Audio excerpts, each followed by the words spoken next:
Red Film Radio. I'm Matt Micucci from the 73rd Venice Film Festival, and I'm very pleased to be joined by Philippe Falardeau here presenting the film The Bleeder. Thank you very much for joining us. Good afternoon.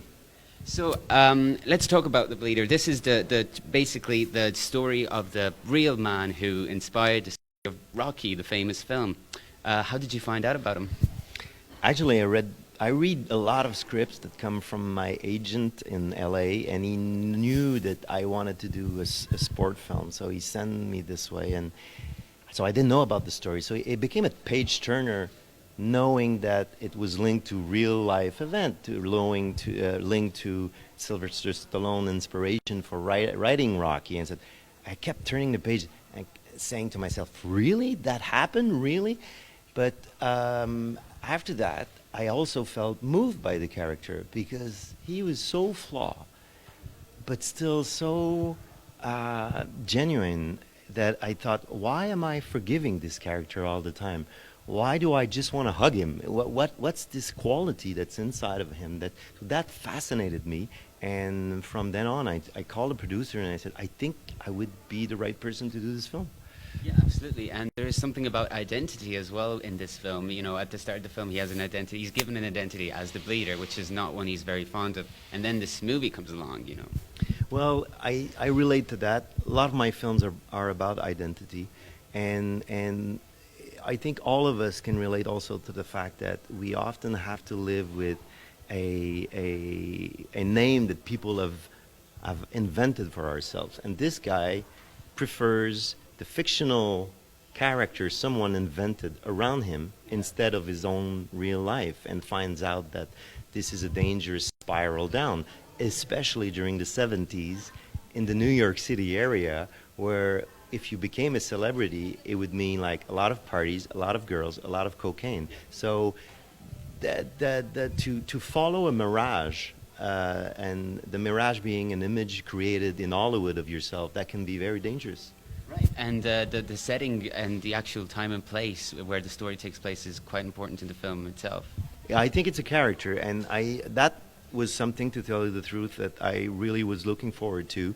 I was young in the 70s, but I had memories of the music that was playing on the radio at that time, so I put some of those hits, and also researching the aesthetic of it all, how people dressed. And so it became an integral part of the film, of its sexiness and its grittiness. Do you find that you can still translate some of the things that happened in the story of the man? Do you think sorry, I was a bit distracted. Go ahead, take your time. Do you think that there's elements in this movie that translate to today's world in the story of this? I think so too. Yes, I do. I do think that some elements in this movie are pertinent to today's world when you look at success. What is success? How do you define success? And how you deal with success? And success is all around us, but in a very strange and dangerous way sometimes. And I think it's very much about that. Well, thanks very much for that. But you can stick around, actually, if you have the time. Otherwise, we have also been joined by the actors of the film. I'm very pleased to be introducing to our listeners Liev Schreiber and Naomi here with us today. Thanks very much for joining us. Thanks for having us. Thanks for having us, yeah. So now we can just talk about the origins of this collaboration. What was your reaction to the story of this film, The Bleeder?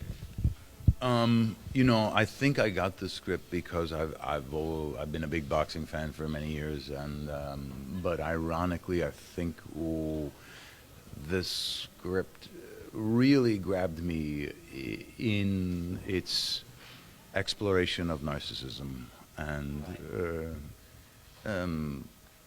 you know, I think if we believe the central lie that is at the core of fame, which is that we are the most interesting thing in the world, it's a lonely road. And I think Chuck, in his innocence and his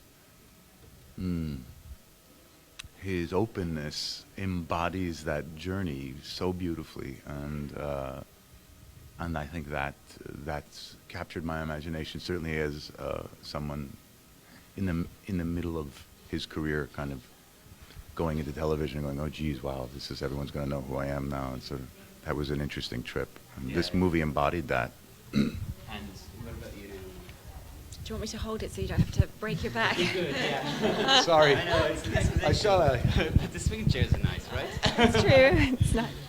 I loved the script for the story. Outside of, I mean, I'm not a boxing fan particularly, although I did get interested in the time that Liev and I have spent together. And mostly I get interested in a sport because I want to know about the people and the drama in their lives and, you know, like the side story, which for me, I become invested in people rather than the athletes themselves. And this had so much heart and soul in the script and the story. And I loved it for Liev and loved watching. I mean, this was in his hands for a good number of years. I can't say how many exactly, but his passion never swayed. And it was just a matter of time of how can we get this, how can he get it made? And he just managed to do it, which says something because it just stuck with him and it was an important story to tell. Yeah.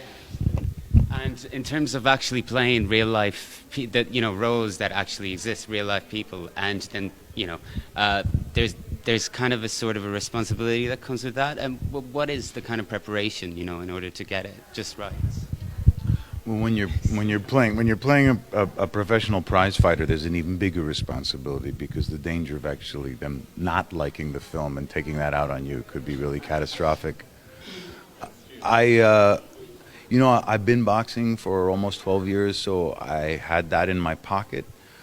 Chuck's style as a fighter, please don't tell him I said this, of course he'll know, is relatively easy to emulate. It's move forward and get hit and don't care. I think he's kind of proud of it, actually. He always moves forward. He never moves forward.